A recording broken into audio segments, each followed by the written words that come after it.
Ésaïe, chapitre 37. La prière d'Ézéchia et la délivrance de Jérusalem.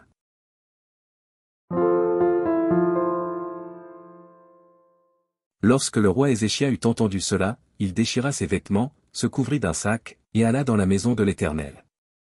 Il envoya Éliakim, chef de la maison du roi, Skebna, le secrétaire, et les plus anciens des sacrificateurs, couverts de sacs, vers Ésaïe, le prophète, fils d'Amo. Et ils lui dirent, ainsi parle Ézéchia, ce jour est un jour d'angoisse, de châtiment et d'opprobre, car les enfants sont près de sortir du sein maternel, et il n'y a point de force pour l'enfantement. Peut-être l'Éternel, ton Dieu, a-t-il entendu les paroles de Rabshakeh, que le roi d'Assyrie, son maître, a envoyé pour insulter le Dieu vivant, et peut-être l'Éternel, ton Dieu, exercera-t-il ses châtiments à cause des paroles qu'il a entendues. Fais donc monter une prière pour le reste qui subsiste encore. Les serviteurs du roi Ézéchia allèrent donc auprès d'Ésaïe. Et Ésaïe leur dit, voici ce que vous direz à votre maître, ainsi parle l'Éternel, ne t'effraie point des paroles que tu as entendues et par lesquelles m'ont outragé les serviteurs du roi d'Assyrie. Je vais mettre en lui un esprit tel que, sur une nouvelle qu'il recevra, il retournera dans son pays, et je le ferai tomber par l'épée dans son pays. Rabshakeh, s'étant retiré, trouva le roi d'Assyrie qui attaquait Libna, car il avait appris son départ de Laki. Alors le roi d'Assyrie reçut une nouvelle au sujet de Tirhaka, roi d'Éthiopie, on lui dit, il s'est mis en marche pour te faire la guerre. Dès qu'il eut entendu cela, il envoya des messagers à Ézéchia, en disant. Vous parlerez ainsi à Ézéchia, roi de Juda, que ton Dieu, auquel tu te confies, ne t'abuse point en disant, Jérusalem ne sera pas livrée entre les mains du roi d'Assyrie. Voici, tu as appris ce qu'ont fait les rois d'Assyrie à tous les pays, et comment ils les ont détruits, et toi, tu serais délivré. Les dieux des nations que mes pères ont détruites les ont-ils délivrés, Gozan, Charan, Rexeph, et les fils d'Éden qui sont à Télassar? Où sont le roi de Hamath, le roi d'Arpad, et le roi de la ville de Sepharvaïm, Déna et Diva? Ézéchia prit la lettre de la main des messagers, et la lut. Puis il monta à la maison de l'Éternel, et la déploya devant l'Éternel. À qui il adressa cette prière? Éternel des armées, Dieu d'Israël, assis sur les chérubins. C'est toi qui es le seul Dieu de tous les royaumes de la terre, c'est toi qui as fait les cieux et la terre. Éternel, incline ton oreille, et écoute. Éternel, ouvre tes yeux, et regarde. Entends toutes les paroles que Sanchérib a envoyées pour insulter au Dieu vivant. Il est vrai, ô Éternel, que les rois d'Assyrie ont ravagé tous les pays et leur propre pays. Et qu'ils ont jeté leurs dieux dans le feu, mais ce n'étaient point des dieux, c'étaient des ouvrages de main d'homme, du bois et de la pierre, et ils les ont anéantis.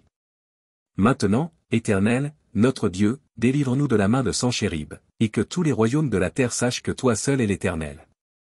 Alors Ésaïe, fils d'Amo, envoya dire à Ézéchia, ainsi parle l'Éternel, le Dieu d'Israël, j'ai entendu la prière que tu m'as adressée au sujet de Sanchérib, roi d'Assyrie.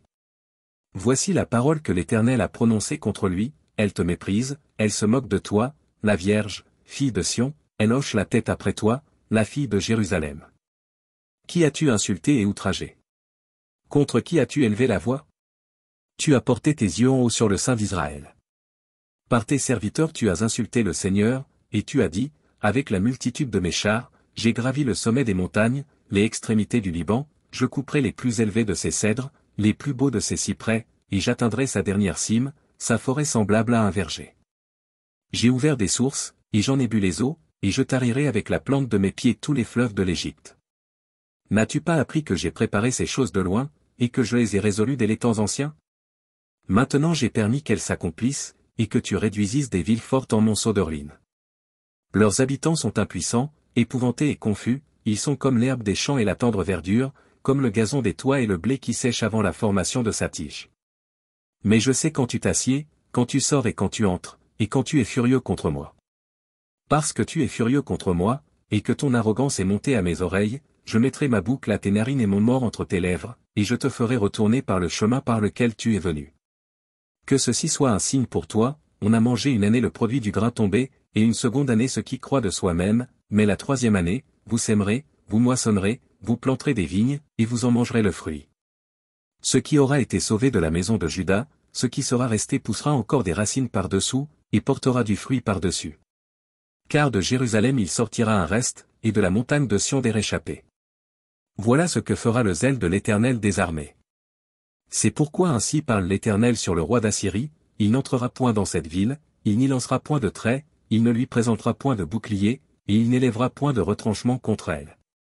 Il s'en retournera par le chemin par lequel il est venu, et il n'entrera point dans cette ville, dit l'Éternel. Je protégerai cette ville pour la sauver, à cause de moi, et à cause de David, mon serviteur. L'ange de l'Éternel sortit, et frappa dans le camp des Assyriens 185 000 hommes. Et quand on se leva le matin, voici, c'étaient tous des corps morts. Alors Sanchérib, roi d'Assyrie, leva son camp, partit et s'en retourna, et il resta à Ninive. Or, comme il était prosterné dans la maison de Nisroch, son dieu, Adramélec et Charetsé, ses fils, le frappèrent par l'épée, et s'enfuirent au pays d'Arara. Et Esaradon, son fils, régna à sa place.